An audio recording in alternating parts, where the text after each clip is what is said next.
hanya di saat merasakan berkat yang Tuhan beri, tetapi juga di saat jemaat merasakan bagaimana penyertaan Tuhan dalam segala keadaan, baik bersukacita, tapi juga saat dalam penderitaan ataupun pergumulan.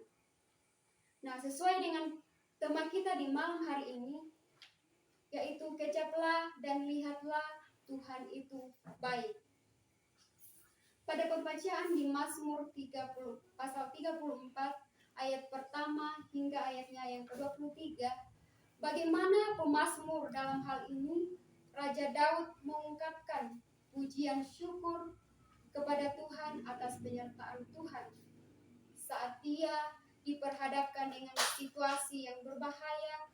Dia berpura-pura tidak waras di depan Raja Abimelek, nama aslinya Ahis. Karena Abimelek merupakan gelar umum Raja Filistin yang memiliki arti bapakku raja. Bandingkan gelar umum Raja Mesir Firaun. Daud merasakan ketakutan karena harus berhadapan dengan orang Filistin, di mana sebelumnya Daud telah membunuh tentara terbaik dari bangsa Filistin, yaitu Goliat. Nah, Bapak Ibu saudara-saudariku yang diberkati oleh Tuhan Yesus, tentu kitab Mazmur terdapat unsur sejarah, nubuat, dan renungan kebijaksanaan. Tetapi kitab Mazmur pada pokoknya adalah kitab puji-pujian. Tehillim atau nama Ibrani kitab Mazmur biasanya juga disebut tefilot, artinya doa. Suatu nama yang diambil dari ayat-ayat kitab. Misalnya Mazmur 72 ayat yang ke-20. Sekianlah doa-doa Daud bin Isai. Nah, kedua nama ini menyatakan sifat rohani Mazmur itu. Segala pujian dan doa ia harus dinyanyikan dalam tradisi Yahudi.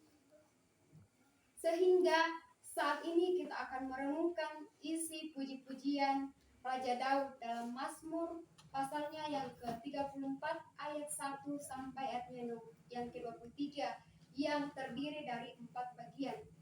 Bapak Ibu saudara-saudariku yang diberkati oleh Tuhan, mari kita melihat di dalam ayatnya yang ke-2 sampai ayat yang ke-6. Di situ Daud memuji Tuhan dan mengarahkan pandanganmu kepada Tuhan.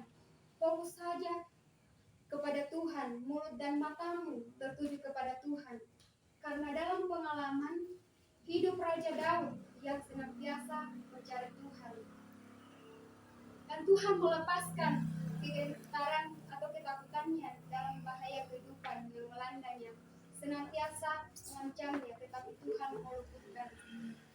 Nah, bagian yang kedua terdapat di dalam ayat 7 hingga ayat yang ke-11 pada pembacaan kita pada malam hari ini. Mari kita perhatikan pada ayat yang ke-7 hingga ayat yang ke-11, yaitu ajakan pemazmur untuk hidup takut akan Tuhan, akan senantiasa ada dalam perlindungan Tuhan di saat kesesakan. Tuhan meluputkan, malapetaka, melainkan merasakan kebaikan Tuhan. Nah, Bapak Ibu saudara-saudariku yang diberkati oleh Tuhan, pemazmur Raja Daud berucap, kecaplah dan lihatlah Tuhan itu baik. Pemazmur merasakan dan melihat kebaikan Tuhan sungguh nyata dalam kehidupan pemazmur. Nah, kemudian bagian yang ketiga kita bisa lihat di dalam ayat 12 sampai ayat yang ke-15. Ajakan pemazmur untuk hidup takut akan Tuhan, karena hidup takut akan Tuhan diberkati dengan umur panjang, menikmati yang baik dan melakukan perbuatan-perbuatan yang baik. Jagalah lidah dan bibir untuk mendatangkan shalom, damai sejahtera Allah. Kemudian bagian yang keempat bisa kita lihat di dalam ayat yang ke-16 sampai 23. Mata dan telinga Tuhan tertuju kepada orang-orang yang benar, yang berseru minta tolong kepadanya. Tuhan maha melihat dan maha mendengar orang-orang benar dan orang-orang fasik sama-sama mengalami kemalangan hidup. Orang benar akan dapat melewati segala bentuk kemalangan karena Tuhan yang menopang dan melepaskannya dari segala bentuk penderitaan.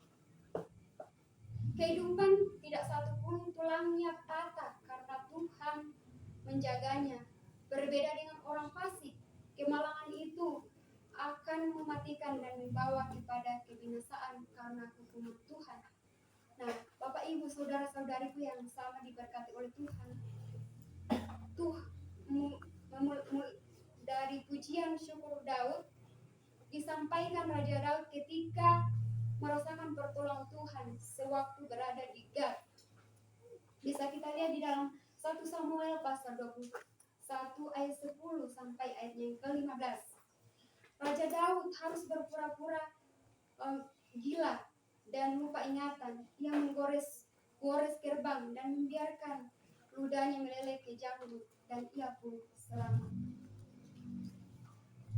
Dan bersyukurlah, pujiannya hanya Tuhanlah senantiasa menolongnya dari kesesakan ketika ia diminta tolong. Nah, Bapak Ibu saudara-saudariku yang sama diberkati oleh Tuhan, berefleksi dari Mazmur pasal 34 ayat pertama hingga ayat yang ke-23, kita diarahkan untuk kehidupan untuk senantiasa bersyukur hanya kepada Tuhan, melakukan setiap perbuatan-perbuatan yang baik, dan kita merasakan dan kita menikmati kebaikan Tuhan dalam kehidupan kita sehari-hari. Pemazmur mengungkapkan, kecaplah dan lihatlah betapa baiknya Tuhan itu. Lewat pertolongannya di saat kesesakan, di saat bergumul, Tuhan senantiasa menolong kita. Nah, Bapak Ibu yang sama diberkati oleh Tuhan Yesus Kristus, kita percaya 2,5 tahun Tuhanlah yang menuntun kita. Di masa pandemi kita bisa melewati. Itu bukti bahwa penyertaan Tuhan itu sempurna dalam kehidupan kita. Tuhan tidak pernah meninggalkan kita sekalipun. Dia selalu ada di saat kita bergumul, di saat kita merasakan sukacita. Tuhan itu selalu beserta dengan kita. Jadi melalui pembacaan kita pada malam hari ini, Pemazmur Raja Daud mengajarkan kita untuk takut akan Tuhan, menjaga perkataan-perkataan kita hidup berkenan kepada Tuhan. Apa yang Tuhan mau itu yang orang lakukan dalam kehidupan kita sehari-hari, sehingga hidup kita tidak sia-sia tetapi menjadi berkat bagi sesama dan untuk kemuliaan nama Tuhan sendiri. Sehingga apa yang kita tabur di dunia ini kita juga menuai nantinya bersama-sama dengan Tuhan.